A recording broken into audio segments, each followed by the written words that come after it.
Alright, Anthony, so we're going to talk about this latest little film thing here. It's looking better. I know we're a lot faster on this round, about 0.06 600ths of a second faster.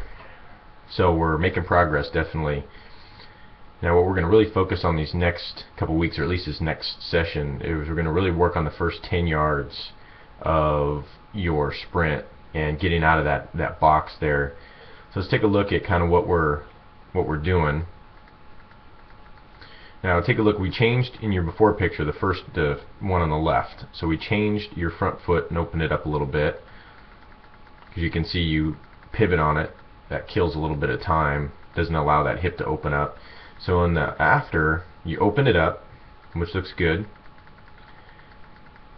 And now we pick it up and slide it back a little bit. You see that, the front foot?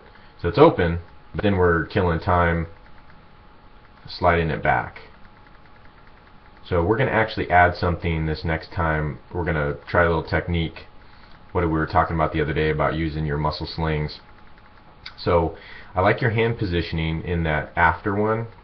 You're resting that left hand on your left hip, which what I want you to do is we're going to end up holding your left hand in a cock position, like in your upper body running form, how your arms bend at 90 degrees. So we're gonna push that hand back almost to where the fingers in line with the hip, and we're gonna take that back left shoulder muscle, the scap, and we're gonna load it and try and see if we can twist it towards your back right hip.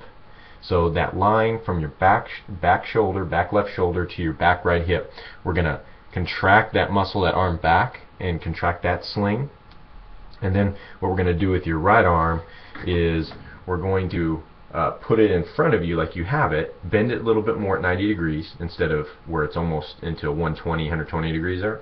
Bend it into 190, and I want you to take that front shoulder, that right shoulder, and we're going to try and take that front right shoulder to the front left hip. So we're gonna compress that sling.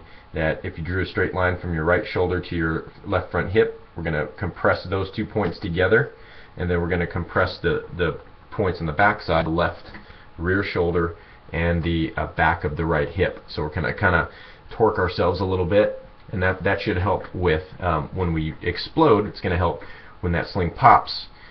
It should explode us open and help those hips move open. Right now we're starting from a dead stop, as you can see, and those arms just don't know what to do. So that back arm's just resting on your back hip, and the front arm just kind of hanging. So we're going to be a little bit more strategic with how we use that upper body to get those legs moving, because unfortunately, as a base runner, we don't have the wherewithal to be able to get down in the blocks like a sprinter does, where they'll actually put most of their weight on their hands. So if you can imagine a sprinter on the blocks where he's down in a 3-point stance almost, well, they actually go 4. They put both hands down. But like a football player, say running the combine for a 40-yard dash time, they'll have one hand down, and so they'll be in a 3-point stance, which is more applicable to football anyway.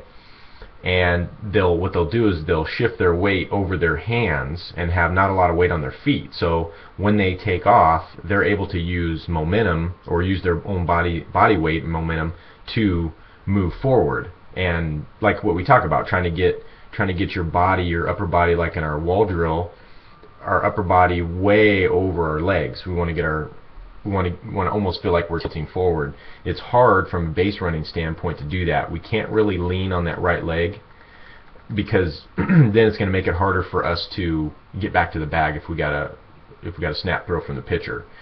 So, but we got to do what we got to do.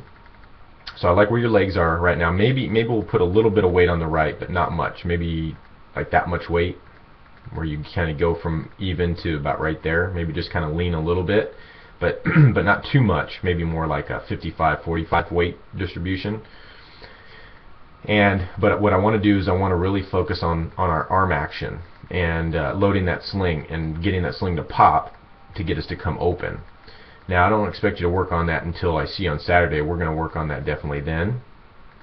But I want you this week to work on, if you're going to work on some get-offs like this, I want you to keep that front foot open, that right foot open, but don't pick it up and put it back. Okay, really focus. Try and focus on getting your upper body out over your. See how you got your upper body behind your knee. Now, naturally, that's going to happen because we're trying to go from a dead stop to a start. But I want you to almost focus like you have a string about maybe 2 to 3 feet out in front of you here. And what you want to do is you want to try and get out over that string with your upper body as fast as you can, using your body weight. And we're going to, so like I said, we're going to really focus on the first 10 yards. But if we look at this and we compare how we're doing, okay, it looks pretty much similar. Okay, you'll see you really didn't gain much like we did after the first round of video analysis on our hip mobility here. Foot's a little bit more off the ground in this one than this one. Maybe the shadows cast in a little bit of a doubt there, but the hip and the toe are definitely pointing down at the ground, which, you know, at the end of this thing we want this hip to be almost vertical or parallel to the ground, or horizontal or parallel to the ground. We want that toe to be more up or more level. So the hip or the leg bone here, the femur and the foot should be parallel to each other on this. But it looks like we're up a little bit more. It'd be nice to be able to measure this. But arm action just seems to be about the same, where we kind of straighten out that front arm, and those arms are really trying to get those legs going. Our head angle looks pretty good. Okay, we've got that chin tucked. Okay, spine's pretty straight there. Okay, compared to more of a flexed position like this before. Okay, we might have a little bit of a flexed position here, but not quite as bad as that first one. And then from there we're off and running.